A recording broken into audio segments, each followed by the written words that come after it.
আমরা আজকে চিরায়ত বলবিদ্যা কোর্সের আরেকটি অধ্যায়ে অত্যন্ত গুরুত্বপূর্ণ প্রশ্নের সলিউশন নিয়ে আলোচনা করব। প্রশ্নটি এক বড় ভাই মেনশন করে বলেছিলেন সলিউশনটুকু দেওয়ার জন্য।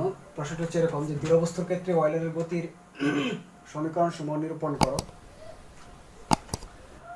তো ওই প্রশ্নের সলিউশনটা শুরু করার পূর্বে আমি একটি প্রসঙ্গ আলোচনা স্বরূপ একটা অপারেটরকে নিয়ে আলোচনা করব, যে অপারেটরটা ওই প্রশ্নের সলিউশনের ক্ষেত্রে কাজে লাগবে। সো অপারেটরটা নিয়ে একটু বিস্তারিত আলোচনা করি। প্রথমেই মনে করি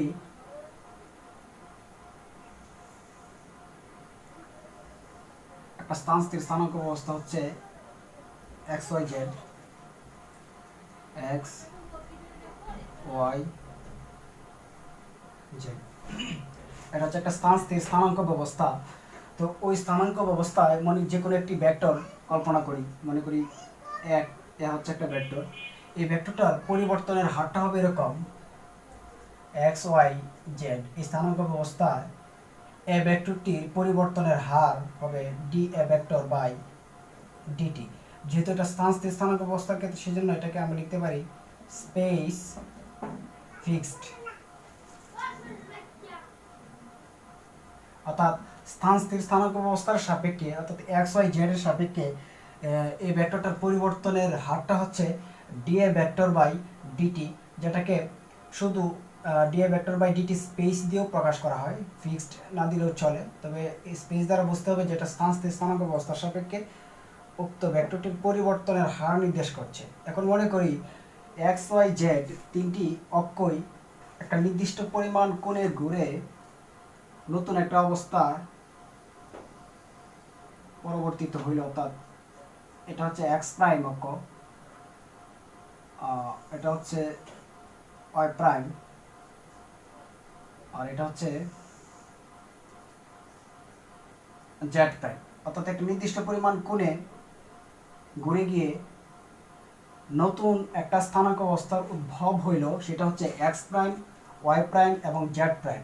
এক্ষেত্রে X prime, Y prime, Z প্রাইমটাকে বলা হয় বস্তুযুক্ত চলমান স্থানাঙ্ক। অর্থাৎ X prime, Y prime, Z prime এই বস্তুযুক্ত চলমান স্থানাঙ্কের সাপেক্ষে উক্ত ভেক্টরটির পরিবর্তনের হার হবে d A vector by dt. এটা হচ্ছে বস্তুযুক্ত চলমান স্থানাঙ্কের সাপেক্ষে, অর্থাৎ ডি বডি। তার মানে আমরা স্থির স্থানাঙ্ক অবস্থার সাপেক্ষে উক্ত ভেক্টরটির পরিবর্তনের হার পাইলাম এই অংশটুকু, আর চলমান স্থানাঙ্ক অবস্থার সাপেক্ষে যে পরিবর্তনের হারটা পাইলাম সেটা হচ্ছে d A vector by DT.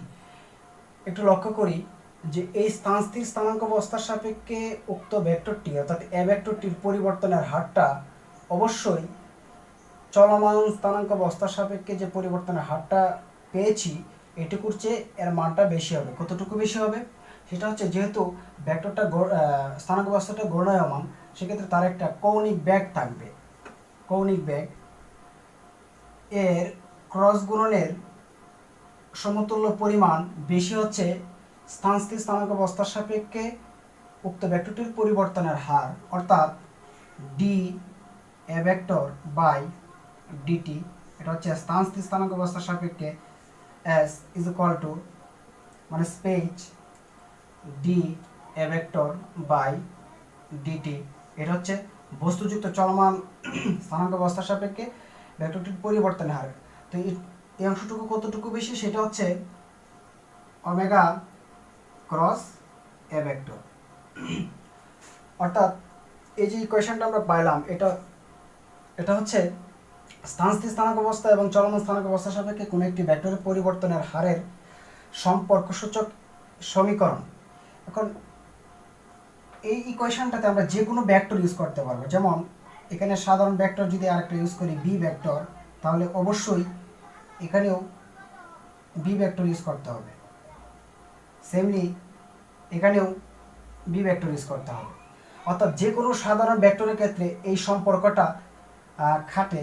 এখানে যদি আমরা এটুকুর পরিবর্তে ফোর্স ইউজ করি, কারণ জানি বল একটা হচ্ছে ভেক্টর, তাহলে এখানেও ফোর্স ইউজ করতে হবে, আর এখানেও ফোর্স অর্থাৎ বল ভেক্টর ইউজ করতে হবে। অর্থাৎ এই যে একটা ইকুয়েশন পাইলাম, এটা সকল সাধারণ ভেক্টরের ক্ষেত্রেই এই সম্পর্কটা খাটে। সো আমরা এখানে যদি আবার কৌণিক ভরবেগ ইউজ করি এল, এখানেও কৌণিক ভরবেগ এল ইউজ করতে হবে, এখানেও কৌণিক ভরবেগ এল ইউজ করতে হবে। তো আমরা বিষয়টা কী দাঁড়ালো একটু ব্যাখ্যা করে বলি যে কৌণিক স্থির স্থানাঙ্ক ব্যবস্থার সাপেক্ষে কৌণিক ভরবেগের পরিবর্তনের হারটা চলমান স্থানাঙ্ক ব্যবস্থার সাপেক্ষে কৌণিক ভরবেগের পরিবর্তনের হারের চেয়ে কিছুটা বেশি। সেই অংশটুকু হচ্ছে কৌণিক ভরবেগের সাথে কৌণিক বেগের ক্রস গুণনের সমতুল্য পরিমাণ। তো এখন যদি আমরা এখানে এই ভেক্টরগুলো মুছে দিই, যেহেতু সকল সাধারণ ভেক্টরের ক্ষেত্রে এই সম্পর্কটা কাজে আসতেছে, দ্যাট মিন্স কাজ করতেছে, অর্থাৎ এটাকে আমরা একটা অপারেটর বলতে পারি। যে কোনো সাধারণ ভেক্টরের ক্ষেত্রে এই অপারেটরটা একই হারে পরিবর্তিত হবে। এই অপারেটরটাকে বলা হয় সময় ব্যবকলন কারক, অর্থাৎ টাইম ডিফারেন্সিয়েট অপারেটর। এটা যে কোনো সাধারণ ভেক্টরের ক্ষেত্রে ইউজ করা যায়। সেমনি আমরা এই অপারেটরটাকে উক্ত প্রশ্নের সলিউশনটার ক্ষেত্রে আমরা ইউজ করবো, সেজন্য এই অপারেটর সম্পর্কে একটু বিস্তারিত আলোচনা করে নিলাম। এখন প্রশ্নের সলিউশনটা শুরু করি।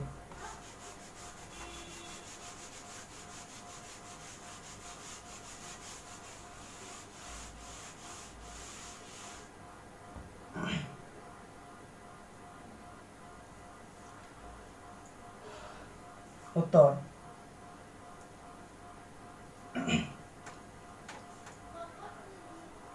কোনো দৃঢ় বস্তুর ক্ষেত্রে টর্ক এন ক্রিয়া করলে, কোনো দৃঢ় বস্তুর ক্ষেত্রে না, এখানে উপর লিখি, মনে করি কোনো দৃঢ় বস্তুর উপর টর্ক এন ক্রিয়া করলো, সেক্ষেত্রে এর কৌণিক ভরবেগের পরিবর্তনের হার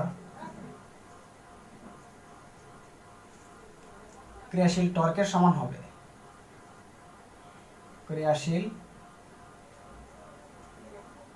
টর্কের সমান হবে, অর্থাৎ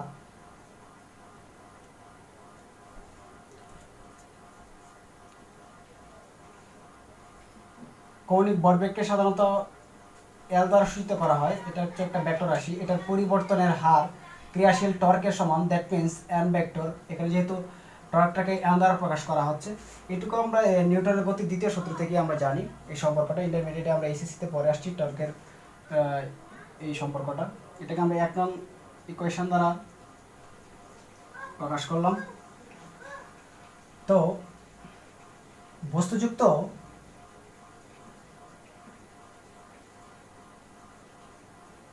চলমান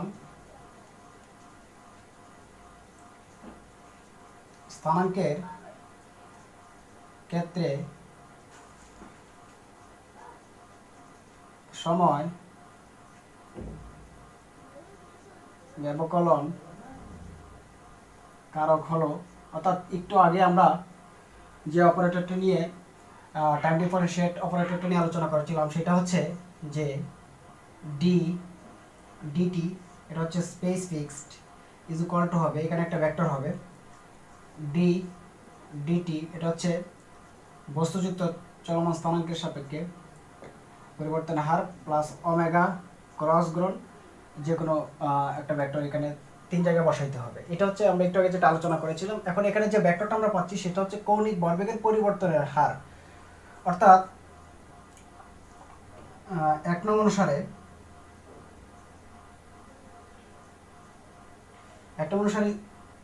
অবশ্যই এখানে প্রত্যেকটার ক্ষেত্রে সাধারণ ভেক্টর এল ইউজ করতে হবে। এটা হচ্ছে স্পেস ফিক্সড এর ক্ষেত্রে is equal to L vector by dt, হচ্ছে বস্তুযুক্ত চলমান স্থানাঙ্কের সাপেক্ষে প্লাস কৌণিক বেগ ক্রস গুণন হচ্ছে কৌণিক ভরবেগ।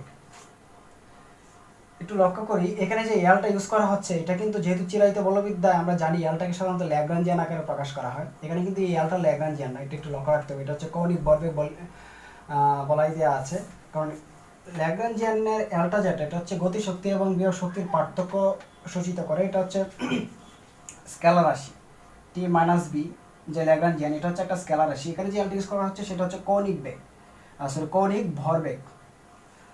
তো এবার আমরা এই যে একটা ইকুয়েশনটা সেটা হচ্ছে স্থান স্থির, অর্থাৎ এক্স ওয়াই জেড অক্ষ স্থানাঙ্কের সাপেক্ষে এই পরিবর্তনের হারটা, that means dL by dt এর পরিবর্তে আমরা এন ভেক্টর লিখতে পারি। তো বস্তুযুক্ত চলমান স্থানাঙ্কের সাপেক্ষে কৌণিক ভরবেগের পরিবর্তনের হারটা আমাদের বের করতে হবে। তো এটা এইভাবে লিখলাম, dL by dt B plus কৌণিক বেগ ক্রস কৌণিক ভরবেগ। এটাকে আমরা 2 নং ইকুয়েশন দিলাম।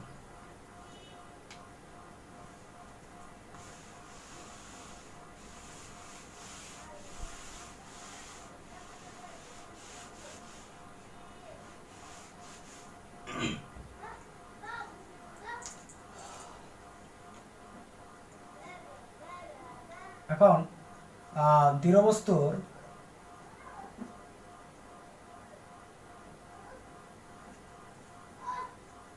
জড়তার ভ্রামক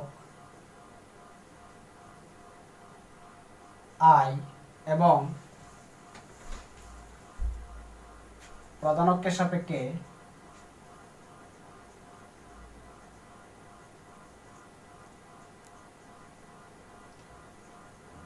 কৌণিক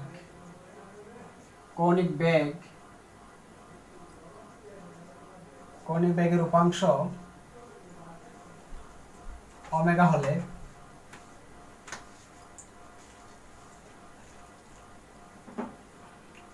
কৌণিক ভরবেগ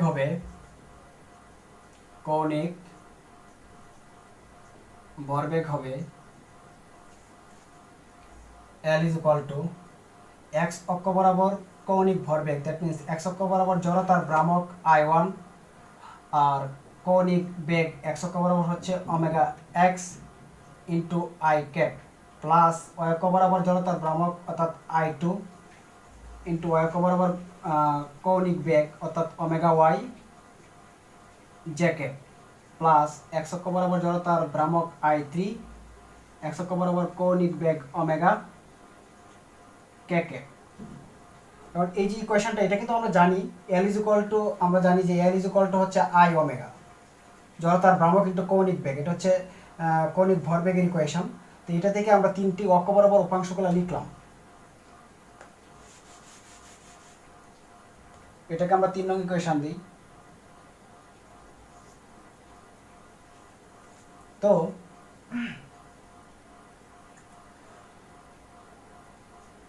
বস্তুযুক্ত চলমান স্থানাঙ্কের সাপেক্ষে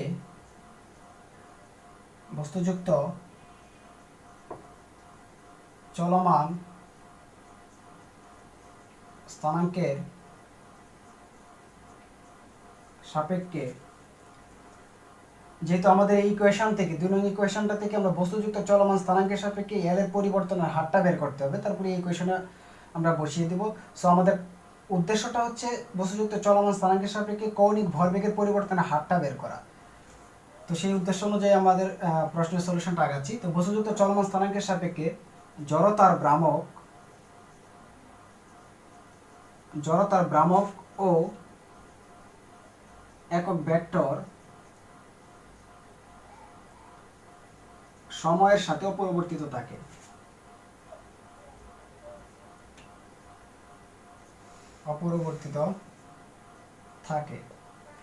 অর্থাৎ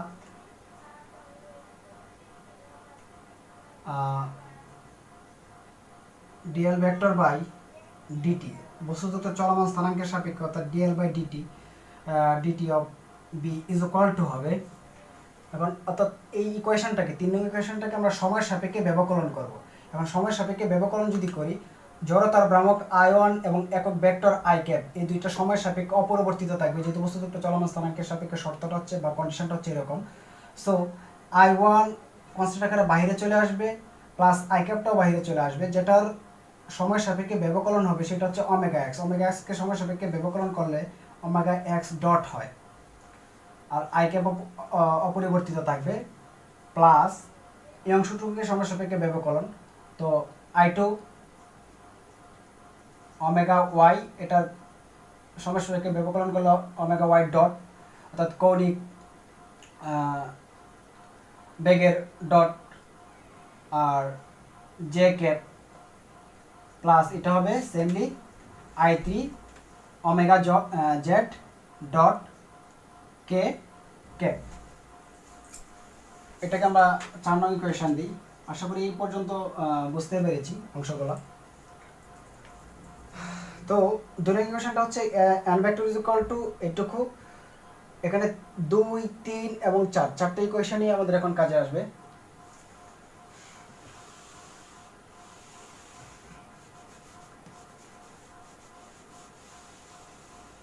আমি তিনটে ইকুয়েশন একটু ছোট করে পরে লিখে নিচ্ছি। 2 নং যে ইকুয়েশনটা সেটা হচ্ছে n vector is equal to, আমরা পাইলাম dl by dt b plus omega vector cross l vector, এটা হচ্ছে 2 নং equation.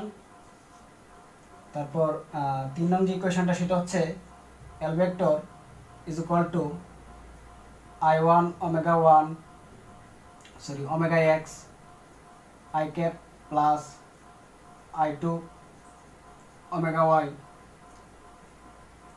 J cap plus i3 omega Z K cap, এটা হচ্ছে 3 নং ইকুয়েশন।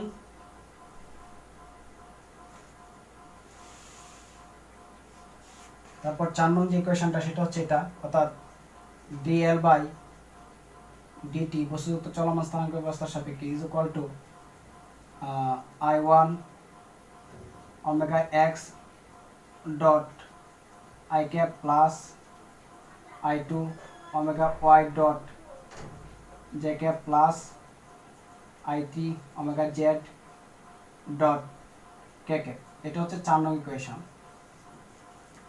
আমরা একটু ছোট করে লিখে নিলাম। ধারাবাহিক অনুযায়ী অবশ্যই খাতায় আমি যেভাবে লিখে দিচ্ছি লিখতে হবে প্রশ্নটি যদি আসে। তো x উপাংশের জন্য 2 নং থেকে পাই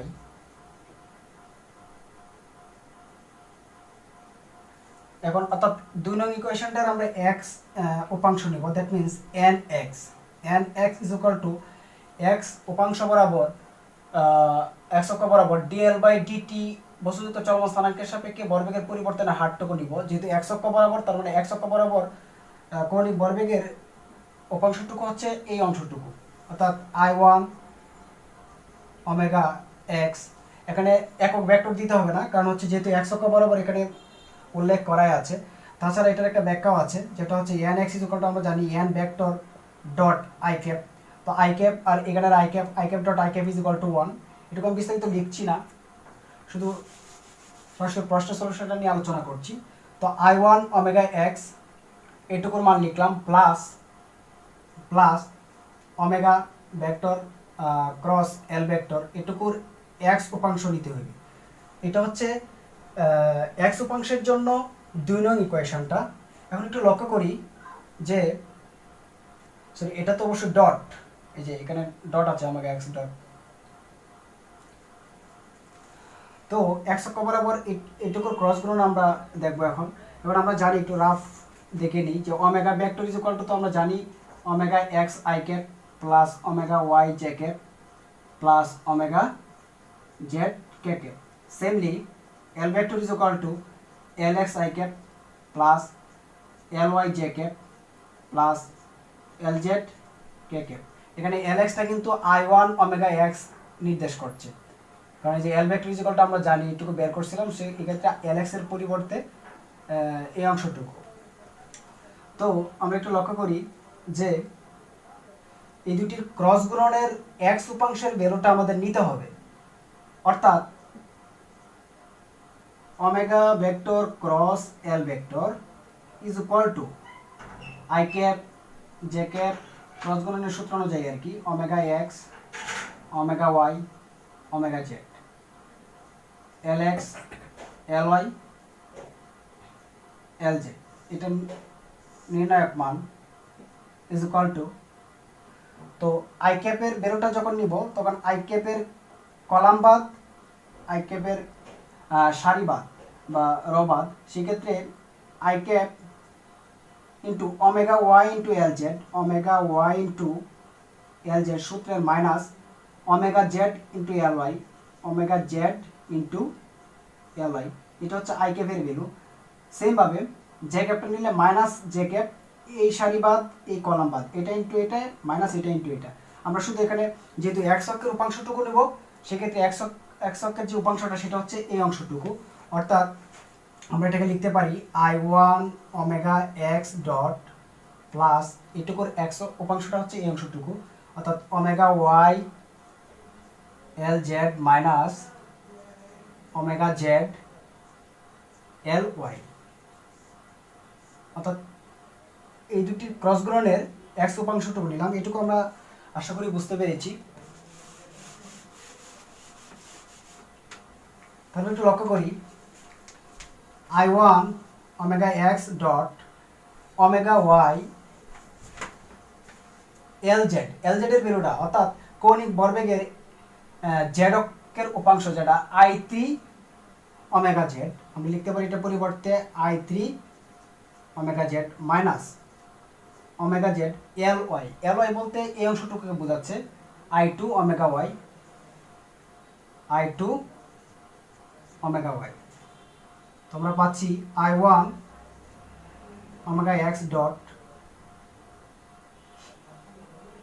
প্লাস এখানে আমরা I3 মাইনাস I2 কমন নিতে পারি, নিলে যেটা থাকছে সেটা হচ্ছে ওমেগা ওয়াই ওমেগা জেড দুই অংশে আছে omega Y omega Z is equal to I1 omega X dot, তো মাইনাস যদি কমন নিই তাহলে I2টার সামনে চলে আসবে I2 minus I3 omega Y omega Z, অর্থাৎ nx এর ভ্যালুটা পাইলাম এটা,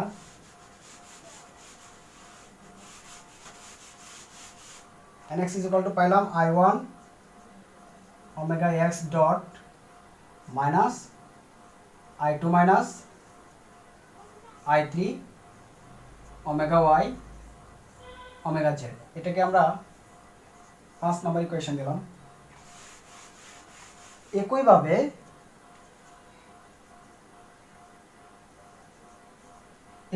ny হবে, যেহেতু nx এর জন্য x অক্ষ বরাবর কৌণিক ভরবেগের উপাংশটুকু নেওয়া হয়েছিল, কৌণিক ভরবেগের উপাংশ না I1 ওমেগা এক্স ডট, তো এই ক্ষেত্রে ny এর জন্য I2 ওমেগা ওয়াই ডট হবে, এটা তো প্রমাণ করা যাবে, সেজন্য একইভাবে বাকি ny nz লিখে দিলেই হবে। তো এক্ষেত্রে হবে nx এর জন্য ওমেগা ওয়াই ওমেগা জেড ছিল, তো y এর জন্য হবে ওমেগা জেড ওমেগা এক্স, তো ওমেগা জেড এর জন্য হচ্ছে I3 মাইনাস ওমেগা এক্স এর জন্য হচ্ছে I1, এটা হচ্ছে 6 নম্বর ইকুয়েশন। আর একইভাবে nz ইজ ইকুয়াল টু এখানে I2 ছিল, তার মানে এটা হবে I3, এটা হবে ওমেগা জেড ডট মাইনাস যেহেতু জেড এটা, তার মানে এটা হবে ওমেগা এক্স ওমেগা ওয়াই, তার মানে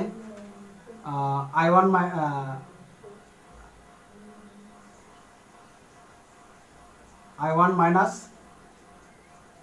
I2, এটুকু হচ্ছে 7 নম্বর ইকুয়েশন। অর্থাৎ ইকুয়েশন 5 এর অনুসারে ইকুয়েশন 6 এবং ইকুয়েশন 7 এভাবে আনা যায়, লেখা যায় সরাসরি। তো ইকুয়েশন 5, 6 ও 7কে দৃঢ় বস্তুর ক্ষেত্রে অয়েলারের সমীকরণ বলা হয়। তো এই ছিল আজকের প্রশ্নের সলিউশন। আশা করি প্রশ্নটি ধারাবাহিকভাবে বুঝতে পারলে অবশ্যই সবার কাছে সহজ